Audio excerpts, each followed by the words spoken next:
Welcome back, another episode. The reason David Hyde Pierce declined to reprise his role as Niles in the Frasier revival was previously revealed in the series finale. The cast worked together to make the original Frasier program successful, even though it was centered around Kelsey Grammer's Cheers character as he returned to his hometown of Seattle. The Seattle-based comedy series, which now holds the record for the most Emmy wins for a comedy series, was renowned for its outstanding writing that skillfully balanced its complex blend of drama and comedy. Although Frasier and his father Martin shared a central relationship, Niles, the younger Crane brother, frequently stole the show. Though Frasier is the title character, Niles is perhaps the real protagonist of the story. In the main series, Pierce's prettier persona was the focus of numerous intriguing storylines, one of which involved his intriguing will-they-won't-they romance with Jane Leaves's Daphne. Thanks to the actor's critically acclaimed portrayal of Frasier's younger brother, Niles was able to have a good influence even in situations when he wasn't the center of attention. It would be an understatement to say that Niles is greatly missed in the Frasier reboot in light of everything.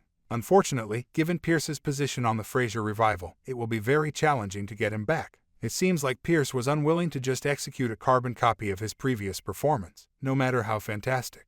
To put things in perspective, he received 11 nominations for the Emmy for Outstanding Supporting Actor in a Comedy Series, and he won 4 of them. Furthermore, he felt that they had exhausted all possibilities with the role, therefore he had no real desire to reprise it. Pierce has long opposed the idea of bringing Frasier back, so his position on the matter shouldn't come as a surprise. He has maintained that doing so runs the risk of undermining the original project's legacy. Finding a good cause to bring Grammer's Frasier back to television was one of the main obstacles facing the Frasier remake. For his third and final act, the Paramount Plus project needed a strong premise, otherwise, the resurrection would collapse right away. They managed to accomplish this, in some way, by basing Frasier's new storyline on his paternity. It was a superb creative decision since it let the show keep the wonderful familial elements of the previous series. Having said that, considering where the original Frasier show left him in the series finale, there's really no good reason for Niles to come back. At the conclusion of the Seattle episode, Niles had all he desired, in contrast to Frasier, who was still pursuing his own happiness. After years of strife due to his troubled marriage to Maris and his subsequent manipulative relationship with Mel, he was finally happily married to Daphne. In the original Frasier finale, the couple triumphed over all obstacles and welcomed a healthy baby boy.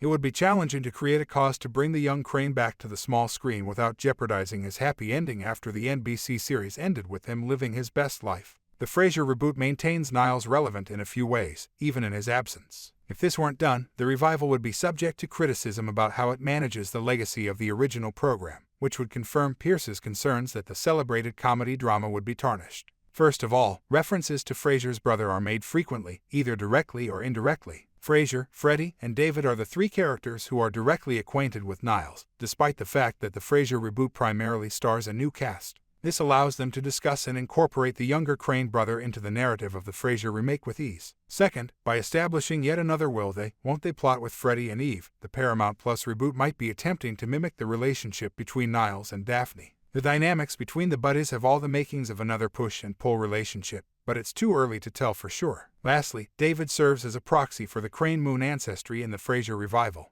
Now that he is a Harvard student, Niles and Daphne's kid are also based in Boston. Though he doesn't quite like Niles from the Paramount Plus series, he does have some traits from Martin's youngest. Moving forward without one of the most cherished classic characters, the revival has done a respectable job. The main focus has been on Frasier as he adjusts to his new home in Boston, while David attends college independently of his parents. Nevertheless, it will still be beneficial if the reboot manages to bring him back. The lack of Niles in the Frasier reboot is a bad idea for a number of reasons. Pierce has a great sense of humor and physical comedic skills, which might greatly improve the new program.